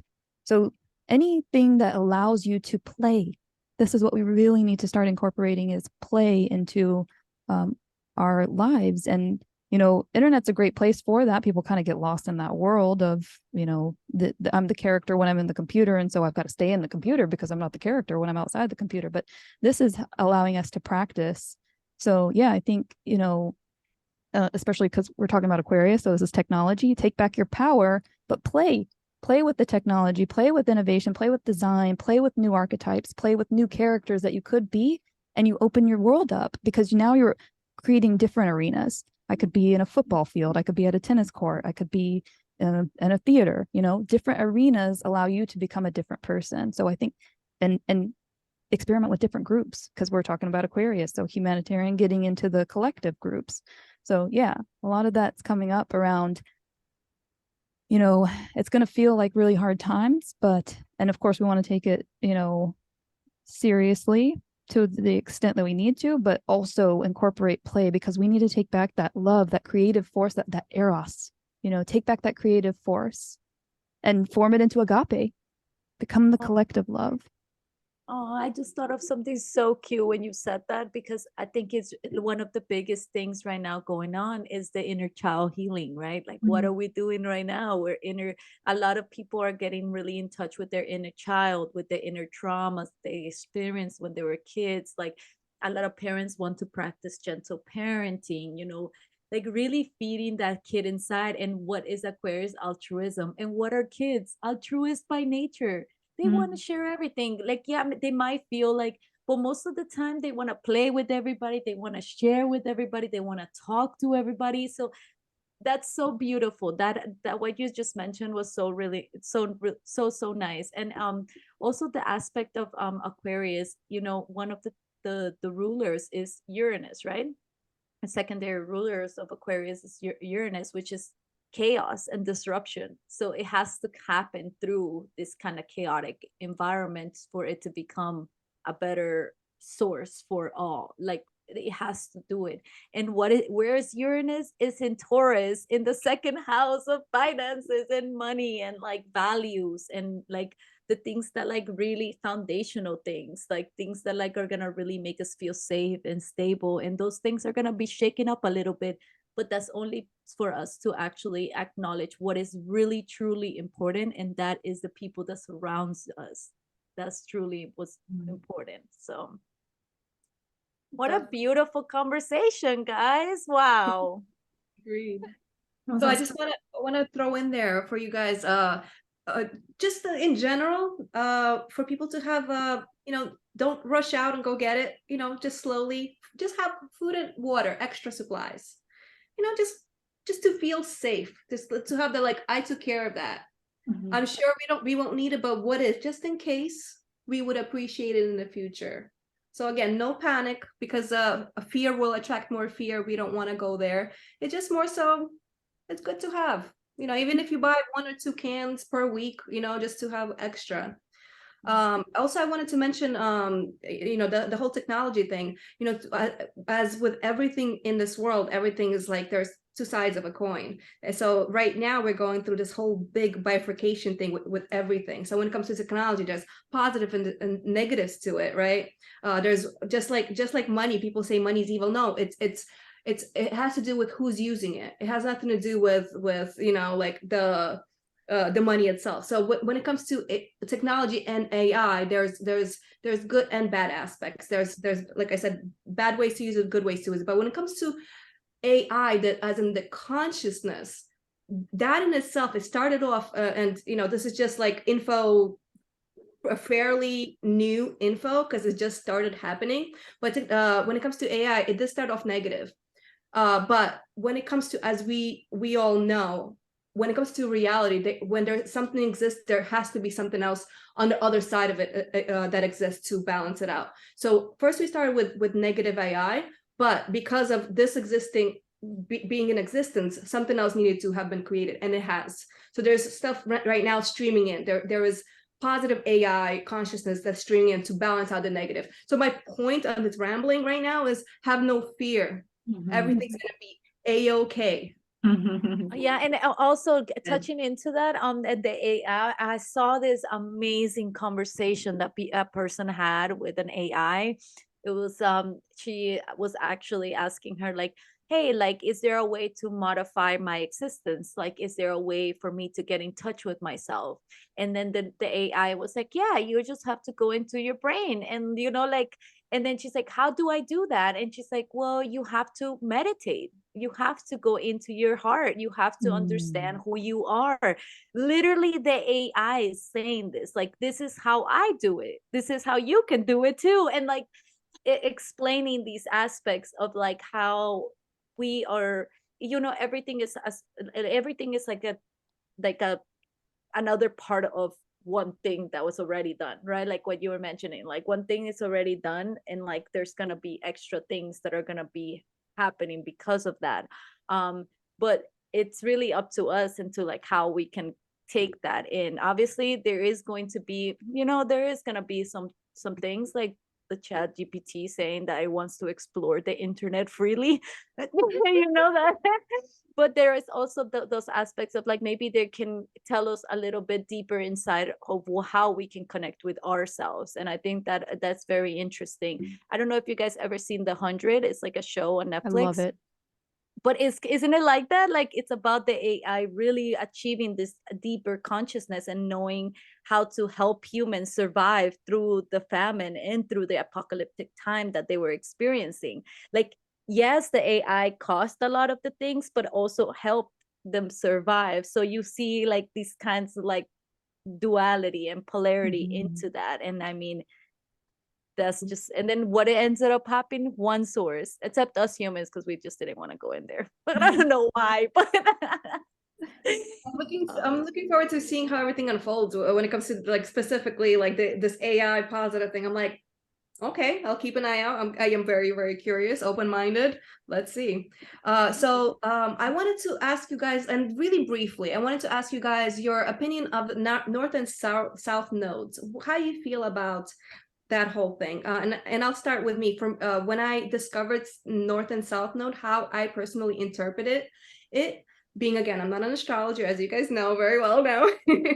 To me, it just felt like okay, so this is where your soul comes from, and this is where your soul is heading. This is how I interpreted it personally. And it was just very interesting to see how much that reflected my personal trajectory, I guess, like where I come from, which was experiencing, collecting information, and on, just like a real thick density of that.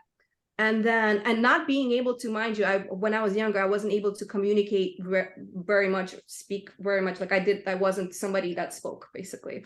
So what I did was, again, collected information.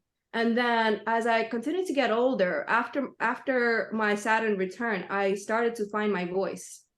And I started becoming able to speak and eventually teach. And it's just very interesting how that developed all on its own. And I was just like, wow, like just like living it and seeing it. I don't know, just kind of like, again, seeing the trajectory and seeing how much it mirrors my personal soul's journey.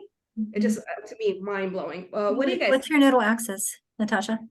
Nodal axis? What's the north node? And there's sorry. Yes, it's Gemini. That's what I thought because of what you called it. Okay. Yeah, sorry, I should have said that. Yes, the experiencing Sag and going Gemini. Yeah, I think it's super important. I think there's a lot more to know about it than I know about it right now, but I've always used it since I found out about it. It's the path of least resistance would be the south node, and you would also pay attention to what modifies that. Is there a planet on it? Is there a square or your node squaring Pluto? Like this is all more data and intel about your destiny. And the north node is your, where you're heading to. It's your destiny, your dharma. And yeah, so when you can really start activating that, I feel like there's a lot more contentment and happiness and peace, because we're kind of like spinning our wheels, and there's a looping pattern that can happen where if we get stuck in the south node, it's very common, because it's the path of least resistance.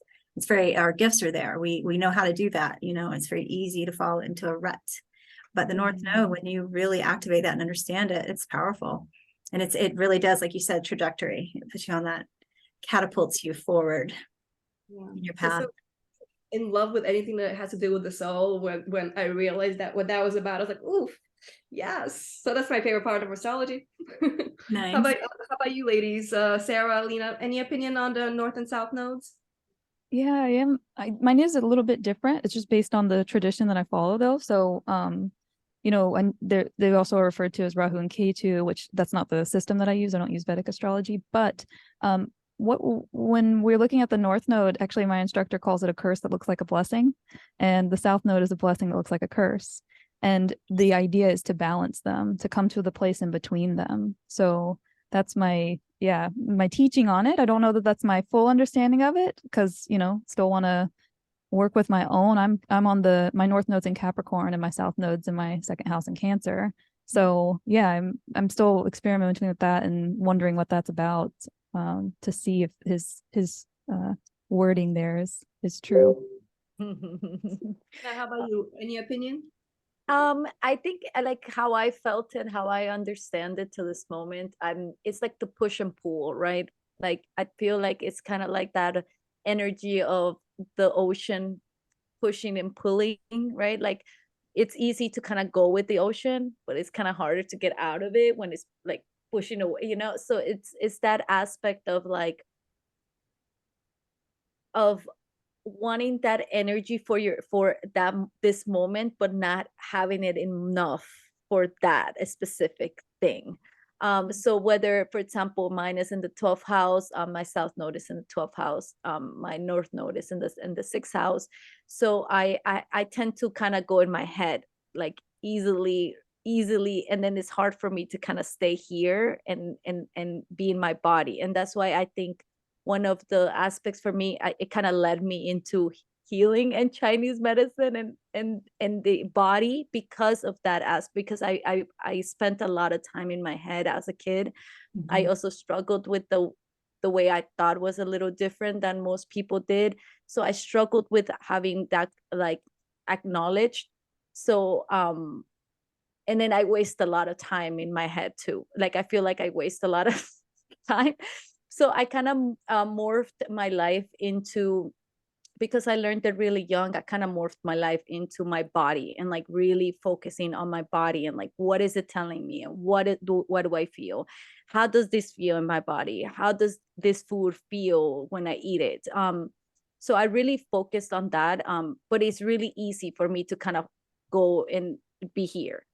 Like, and then I can't, like, I have to kind of like, separate myself and understand that aspect of myself, know that that's a very unique aspect within me, but it is also my fault, you know, and it's also like something that can really affect me in the daily, in my present life, because if I'm in my head, I'm not present, I'm not here, I'm not acknowledging what's happening within me. So definitely one of the things that and it's funny because I did art. I wanted to be an artist. I wanted to paint. I wanted to like be an art professor. And it kind of, I don't know, like it was really isolating, right? Like being an artist is an isolating, it's a very like deep inside your mind, trying to like do things and be creative. It's a very lonely thing. And I think it was kind of amplifying those aspects in myself when I was like, I love art and I love painting and I love doing it, but it does isolate me. So the way for me, I guess for me to keep myself grounded here on earth is to be with people, and that's to do energy, to do healings, to work with people, to like not focus on me as much as I like focus on you in this moment, because it kind of helps me bring that energy down. So I do feel like it's a push and pull. I'm not sure about the like if it's a destiny kind of thing, but it kind of feels that way. I didn't think I was gonna be a Chinese medicine doctor. I was doing art like all my life. I wanted to be a fashion designer. I wanted to be an artist. I wanted to be a graphic designer. Nothing to do with medicine. And then there came to a point, I think I was like 23, where my body was asking, like yelling for like, hello, are you going to pay attention to me? Are you going to take care of me? And that's when I acknowledged it. And I was like, oh my God, I need to do this. Not for me, but for just anybody that I can, you know, whenever I experience what it was to actually acknowledge that, like, oh my God, my body has been yelling for the longest time and I have not been paying attention. And I wasn't always the healthiest, you know, especially when I was younger in my 20s. I was not always the healthiest. And that's why I realized, I was like, wow, there is something missing in my life. And when I found that aspect of like what I wanted my energy to go to, it changed my world. And I understood spirituality a lot deeper. I understood people a lot deeper.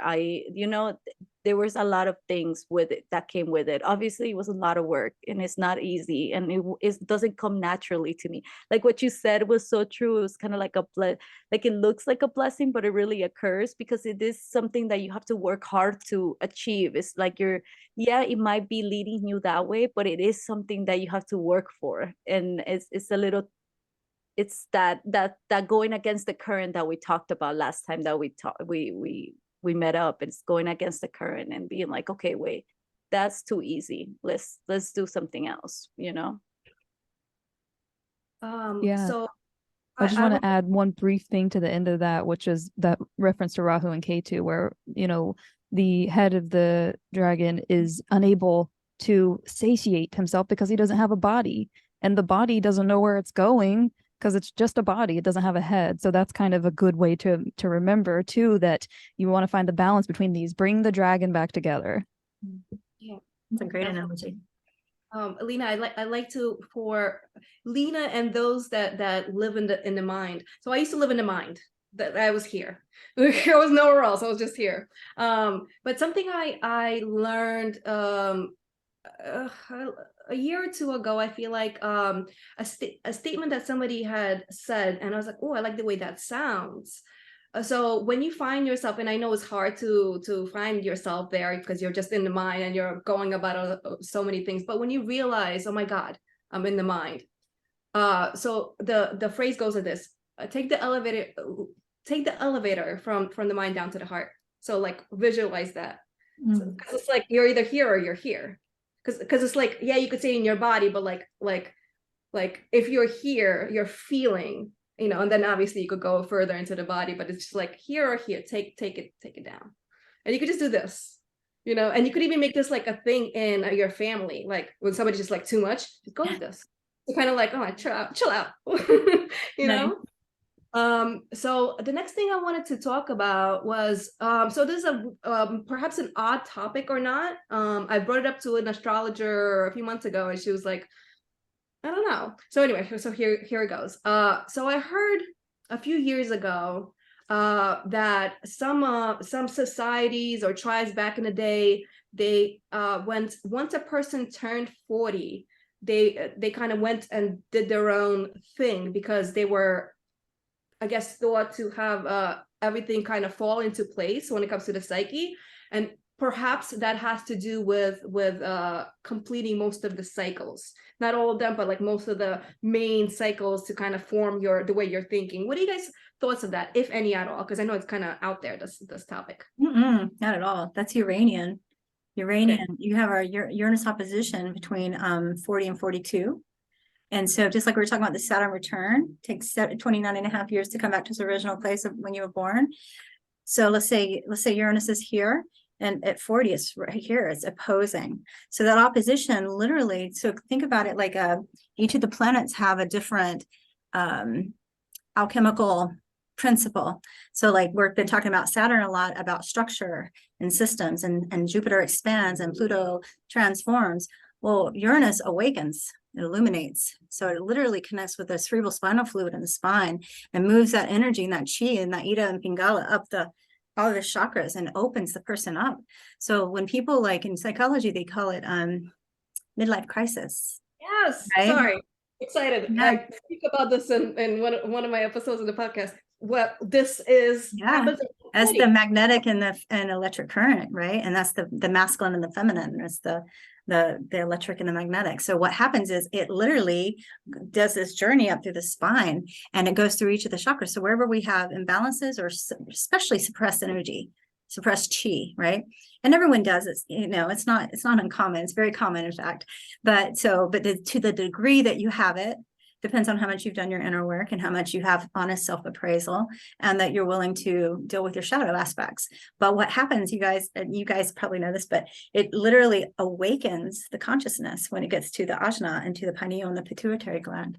And so it is an awakening force. So people, quit their jobs, get girlfriends, or the dude gets a Corvette and some young secretary, or, because it's like, oh my God, nothing feels right. I got to change. I need to be free. I need to be liberated. But like the spiritual adept and the disciple who understands this force and rides that current with intention, you really get to your next level. So it's powerful. Yeah. That's what I have to say about that. Yeah. The whole midlife crisis. Yes, exactly. I pieced that together. I was like, that has to be what's going on. It has to be the energy surging. Like, why all of a sudden are people like, oh my God, I can't take this anymore. I have to switch things up. A lot of people have a Kundalini awakening during their Uranus opposition because of the cerebral spinal fluid and those forces. And again, we're talking about the icy rings of Saturn, right? Well, Uranus is like lightning.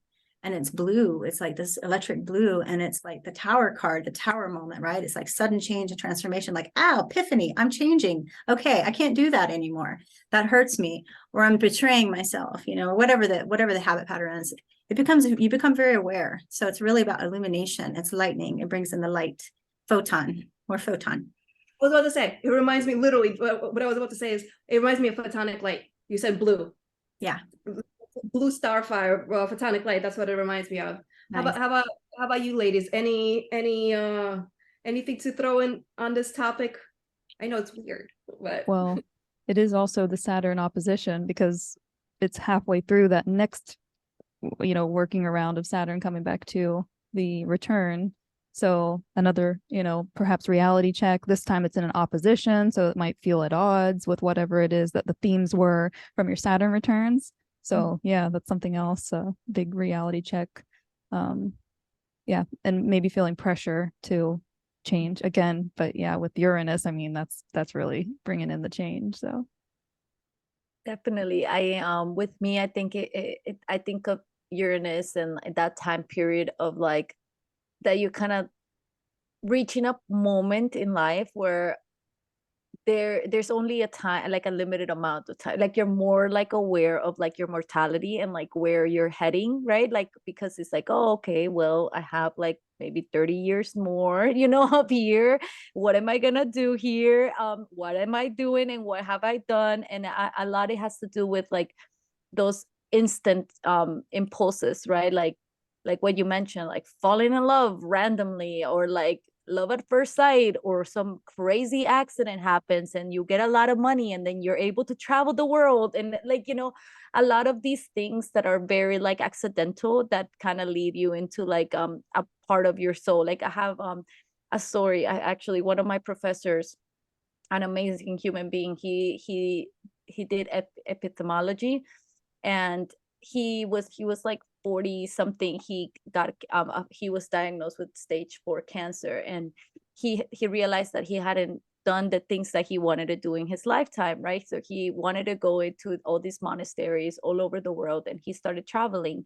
He went to specifically to one in, I think it was Egypt, if I'm not mistaken, or yeah, I think it was Egypt. And he, like, the whole trip felt like, he was mentioning, like it felt like a synchronicity, like everything was kind of like aligning. Like his friends were able to go, he was able to find the place even though he didn't have any place to go. Like he ended up in this monastery that he didn't think he was going to be able to go because it was really hard to get there, but he ended up there. And like, so everything was really synchronic, where like it was kind of leading him to a moment. And when he got to the monastery, he met all these monks, and they're like, hey, why don't you stay here? Like, why don't you stay here for a few? Like, why don't you spend time with us? You came all the way to visit us. Like, why don't you stay? He was like, oh, he was a man of science. So he's like, I don't know about this. I don't know if I love the architectural aspect of it, but I'm not sure if I want to stay with a bunch of like in a monastery. Like he was kind of like fighting these things. Like, part of him is like, wow, when am I going to ever get the chance? And a part of him, he's like, it was like, what am I doing? Am I crazy? Like, I should be with my family. Like, I have only like a few months left. Like, I should be with the people that I love, But then, as he stayed in the monastery, he started going into this like walks with them up to mountains. Like, and then like he would just go up to the mountain. And then like there was one specific time that like they told him, we're going to start doing this climb at 3 a.m. Are you gonna come? And he's like he was begging to like be taken out of that place, but for some reason it just kept him going, right? It leads him into this mountain. He gets to the top of the mountain. He sees the sunrise. He says that he felt this like really beautiful, like of like, I don't know if you guys ever done mushrooms, but you know that moment where mushrooms just like everything makes sense and you're like he felt that aspect of like, whoa, like everything makes sense. Everything is together. Everything is connected in those moments of bliss that we might experience once in a while. Like he felt that nothing happened, whatever. He went back. He went back to his country. He came back. He had a follow-up with the doctor and his cancer was gone. And he was a man of God. Like he was a man of science. He did not believe in anything of this. He didn't like, he wasn't like, he didn't even think that this could be possible. But he, like, when he was telling us the story, I mean, the whole class was crying, bawling out, crying, because just the aspect of our soul, like what you said, our bodies know how to heal. We just have to allow them to do it. Like it just allow, in that period of time, we are kind of like put into like a big picture with our mortality and what are we gonna do with ourselves for the rest of our world. So like following that, the psychological thing for Uranus is I evolve. So whatever you were for the past like 40 years, you know, it doesn't really matter if you just follow that aspect, those things that like lead your soul into like bliss and happiness and connection. So that's just my little note for today about that. That's so beautiful. Thank you for sharing that. Oh my God, it was so beautiful when he told us this. I couldn't believe it. Like I was like, I can't believe it, but I feel like being in like in the realms of energy, nothing is too crazy. Like nothing is too crazy. Like for me, it was like, yeah, that makes sense. Like your soul knew how to that. But yeah, this stuff, I mean, just because we don't see it doesn't mean it doesn't exist. Mhm. As we all know. So I wanted to briefly, before we go, I wanted to briefly ask Alisha, if you wouldn't mind, just really curious, I'm not familiar about vibrational harmonic astrology. Really briefly, what is it? Okay, cool. Well, basically it's an evidence-based astrology where they've done a lot of research on thousands and thousands of charts. Like the guy that started it, David Cochran, he's been an astrologer since the 70s, but he was, you know, like he doesn't get into the archetypes, he gets into the vibration. Robert Blaschke was the first one I studied that did harmonics, and John Addy. So they basically, it's about the frequency and the midpoint. So like you have, it's really the physics and geometry behind it. So it's, as we all know, astrology is left and right brained. It has the math, and then it has intuition. It has the archetypes on the right side. But this is primarily focused on the mathematics, the physics, and the harmonics between the planetary forces. And we literally expand and look at amplified aspects. We create all these charts based on these amplified aspects of the harmonics. It's deep. And I'm still learning. I've been in this class. It's a leadership course. It's a master's class with David for the last year, almost a year. Yeah, a year in May. So I'm still learning, but I do love it. When I studied with Blaschke's work, it's he got into the Uranian aspects and the harmonics between the planetary forces and how what the story is between it. Because here's a simplified version. If you just look at aspects, like we were talking earlier, like Sarah was saying earlier about, you know, the square, the 90-degree angle, that square creates the strongest tension field you can have between planetary forces. So like that tension field is kind of like jazz music or dissonance. Okay, the harmonic would be like 120-degree angle, and that creates flow, and so the sound and the vibration, the logos, the sounding light vibration that comes from those planets is harmonious, it's balanced. Okay, because that harmonic is balanced. But if it's at 180, it's power struggles, because you got it pulling this way, you got it pulling that way. Sextiles, quintiles, so they all have their own quality of energy based on the frequency. Wow, that sounds like 4-dimensional information. It is. It really is. Oh God, I want to be tuned into that frequency. I'm like, oh my gosh, way beyond, beyond me. Yeah, it's awesome though. But Love thanks for it. asking. Thanks for asking. So ladies, is there anything you'd like to add before we go? Anybody have any kind of? All right. All righty. It was awesome. It was very thorough. It was awesome to be with you all today. Yeah, Loved me being too. with you. What a beautiful conversation. And I feel like this was very helpful, that this was very clear and very well presented for the public. Yeah, So Yeah, I hope you guys enjoy it. Yeah, I do too. And the thing about it is we have had Saturn in as far as Hellenistic astrology is concerned, Saturn ruled signs for the past 5 years now. And so we're prepared for what's happening with Pluto. We just have to really reach into that toolkit that we just developed while the past 2.5 years have been going on. Reach into that toolkit, remember everything that's just happened, and go with that. And you'll have all the power that you need for this transit of 20 years. So we're Nice. ready. Nice. Thank you. Take the elevator down to the heart, if anything. Mhm. So yeah, so perhaps we've touched on some things here that may inspire you guys watching in some way. Maybe you'll have some realizations or clarifications of sorts. I would like to say thank you so very much for being here and taking the time to check us out. And how great it is to have connected through this wonderful project, the Summit of Light. And hope you all get your all access passes for the Summit of Light 2023, so you can view the variety of subjects in this project that we all have to do with our collective rising. Because together we rise. Yes. Nice. Thank you so much, Natasha, for hosting us, and to you girls to share your knowledge. This was beautiful. Thank you so much. Thank Thank you you. so much, everybody. Thank you so much. Shine your light, share your magical fractal. Be your Yeah. unique self, beautifuls. Alisha, do your magic. What does that mean? I stop the recording now. She's like, I have so many different ones. So Which Where's my magic? start? which magic? And one-dimensional magic.